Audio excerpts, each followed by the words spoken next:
yesterday, December 7th, 1941, a date which will live in infamy.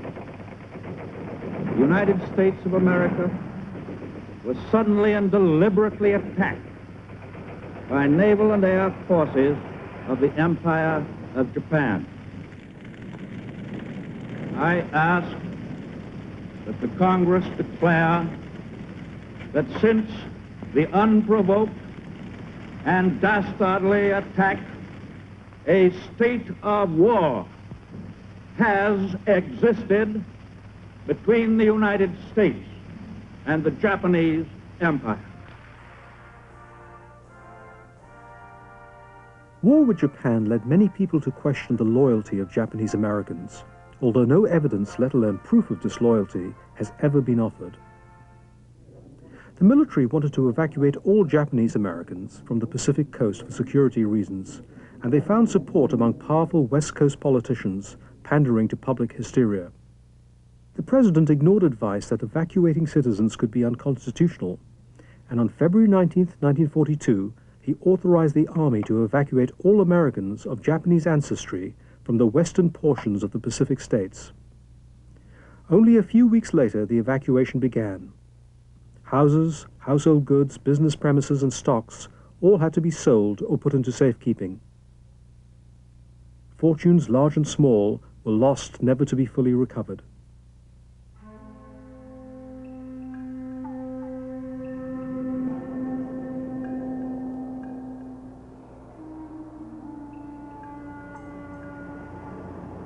Over 110,000 people were evacuated. The General Staff chose 10 remote sites and hastily built camps to serve as relocation centers. Some call them concentration camps. The closest one to Los Angeles was in the Owens Valley at Manzanar. The camp was situated on an old fruit orchard. So in all the fire breaks, there are, I forgot how many blocks there were, but between each block is a big fire break. And most of the fire breaks were filled with beautiful trees, fruit trees. But of course there are barbed wires and towers with searchlights and guards and machine guns. So that was a very sobering aspect of it. We were on the edge of the Dust Bowl in Colorado.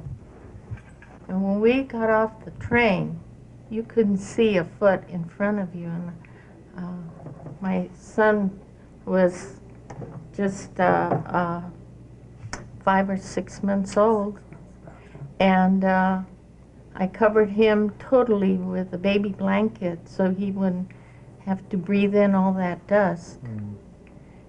And it was, I think, the saddest day of my life. To come to a place like that, and the wind was blowing so hard, and tumbleweeds everywhere, and they put us on the back of a truck from the train and drove us into camp. It was always the sense that we had to keep the family together.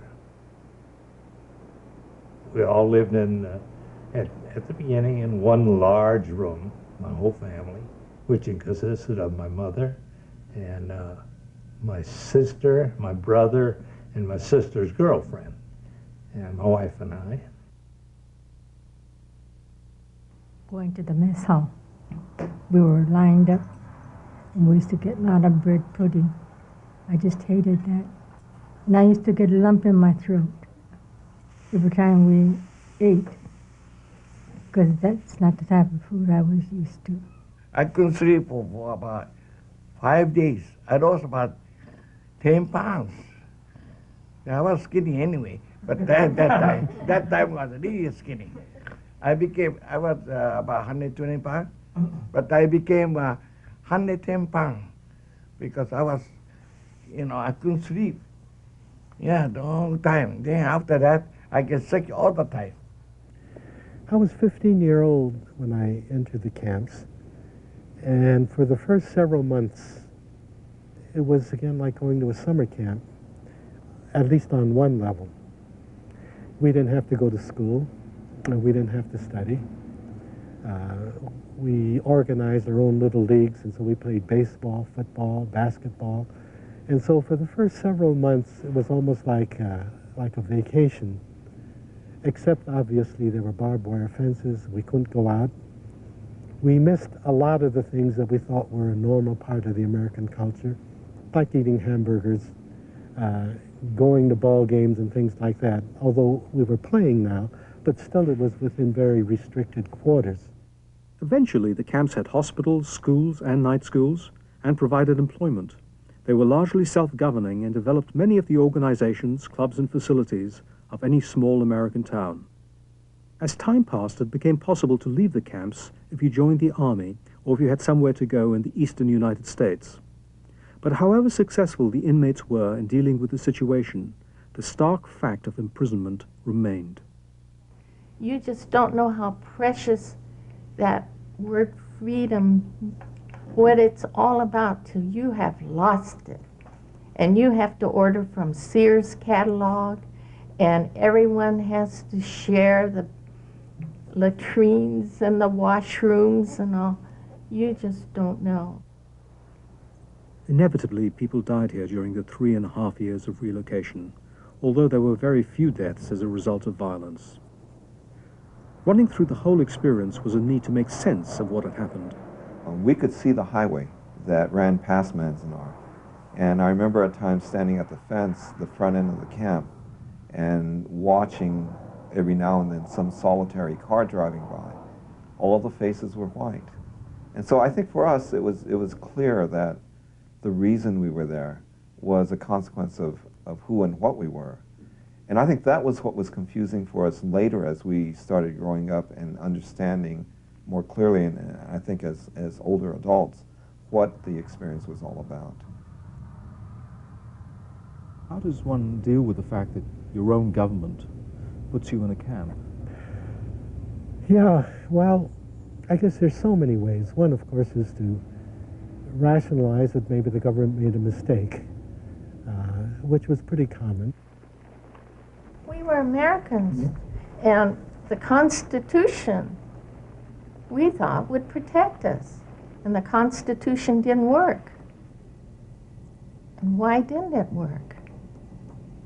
It just seemed incredulous that our government, our own government, would do this to us because we were American citizens.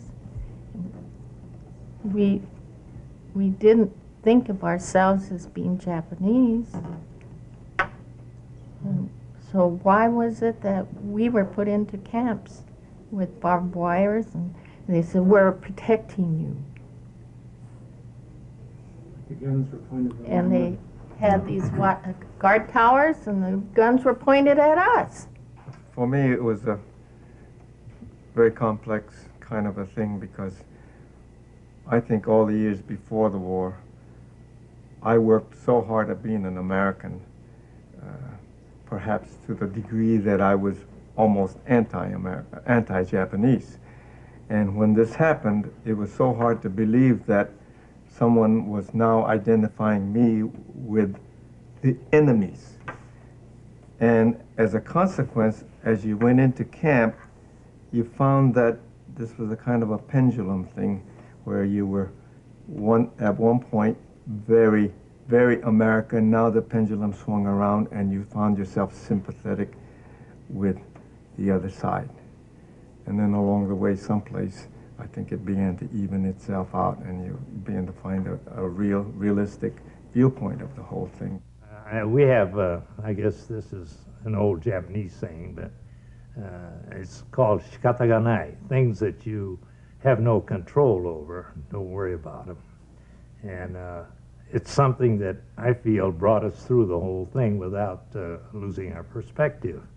Some of the questionnaires that we were asked to answer was so stupid, I would have to call it, you know, where they would ask us to pledge, or what was it? Do you remember the phrase, Con, where they, you had the forswear allegiance to the emperor. Oh, yeah. And something. And if you answered yes, that meant that you did at one point swear allegiance to the emperor. You know, and you said this is ridiculous to even answer it.